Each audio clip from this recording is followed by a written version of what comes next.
Hello friends.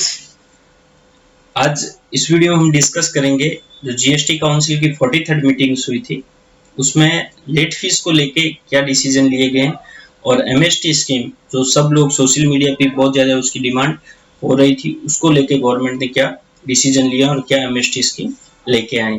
तो वैसे press release का बात करें तो ओवरऑल कोविड-19 को देखते हुए बहुत सारे डिसीजन लिए गए हैं, लेकिन इस वीडियो में हम स्पेसिफिकली जो लेट फीस और जीएसटी एमएसटी स्कीम है उसी के बारे में डिस्कस कर रहे हैं। तो अपने सीधे उसी पॉइंट पे आ जाते हैं, क्या क्या डिसीजन लिए गए हैं गवर्नमेंट के द्वारा एमएसटी स्कीम को लेके। तो अपने सीधे पॉइंट नंबर 6 जो प्रेस रिलीज का है उसमें MST scheme to provide relief to tax pay regarding late fees for pending returns.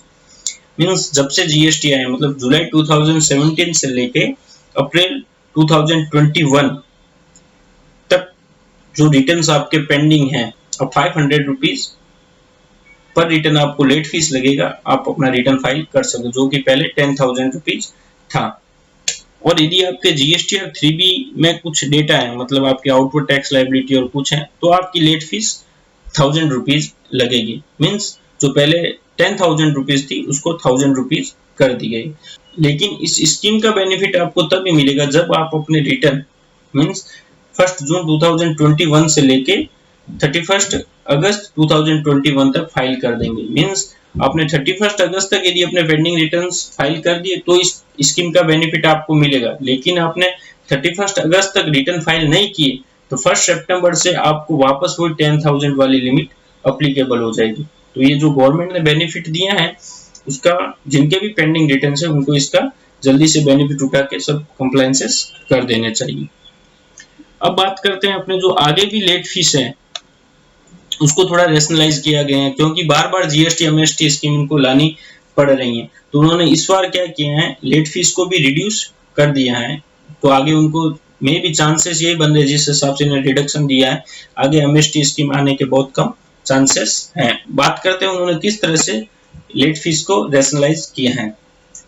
यदि आपकी नील टैक्स लायबिलिटी है, फिर आपका टर्नओवर कुछ भी हो प्रीवियस ईयर, लेकिन आपकी नील टैक्स लायबिलिटी है जीएसटीआर 3B और 1 में, तो आपकी मैक्सिमम लेट फीस जो कैप्ड है उसको 500 रुपीज कर दिया गया है। Means 250 rupees CGST, 250 rupees SGST. For other tax पे जिनके अब जीएसटीआर 3B में कुछ डेटा है, मीन्स आउटवर्ड टैक्स लायबिलिटी या फिर इनपुट टैक्स अपना है, उस केस में उन्होंने 3 कैटेगरी बना दी। बात करते हैं तो अप टू 1.5 CR और बिटवीन 1.5 CR टू 5 करोड़ और more than 5 crore. More than 5 crore में लार्ज टैक्स पेयर की कैलकुलेशन में आ गए। For tax payer having annual aggregated turnover in preceding year up to 1.5 crore, means आपका टर्नओवर 1.5 करोड़ से है तो आपके और जीएसटीआर 3B और 1 में आपके कुछ डेटा है, मींस आपकी आउटवर्ड टैक्स लायबिलिटी कुछ है, उस केस में आपकी लायबिलिटी जो लेट फीस है उसको मैक्सिमम 2000 रुपीज कर दिया गया है, जो कि पहले 10,000 थी। अब बात करते हैं जो टैक्स पेयर उनका टर्नओवर 1.5 CR से 5 करोड़ के बीच का है, तो उस केस में इन्होंने लेट फीस है तो कैप्ट कर दिया है 5,000 रुपीज, मीन्स 2500 सीजीएसटी, 2500 एसजीएसटी। और टैक्स पेयर जिनका एग्रीगेट एनुअल टर्नओवर 5 करोड़ से ज्यादा है उनके लिए कोई रियायत नहीं है। जो पहले 10,000 रुपीज लेट फीस लग रहा था वो 10,000 रुपीज लेट फीस अब भी रहेगा।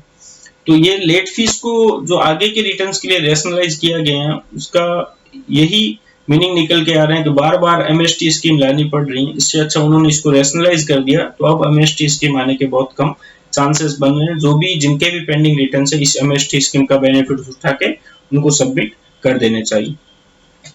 अब बात करते हैं जो कंपोजिशन डीलर है उनके बारे में। तो कंपोजिशन डीलर को भी जो यदि नील रिटर्न है उनके तो 500 मैक्सिमम कैप लगा दी गई लेट फीस की, और यदि डेटा वाले रिटर्न्स है आउटवर्ड लायबिलिटी कुछ है तो उस केस में 2000 रुपीज पर रिटर्न। अब बात करते हैं फॉर्म जीएसटीआर 7। फॉर्म जीएसटीआर 7 के केस में क्या किया है, late fees payable for delaying furnishing form GSTR 7 के केस में 50 रुपीज पर डे के हिसाब से कैप लगा दिया गया और मैक्सिमम 2000 रुपीज तक आपको लेट फीस लगेगा।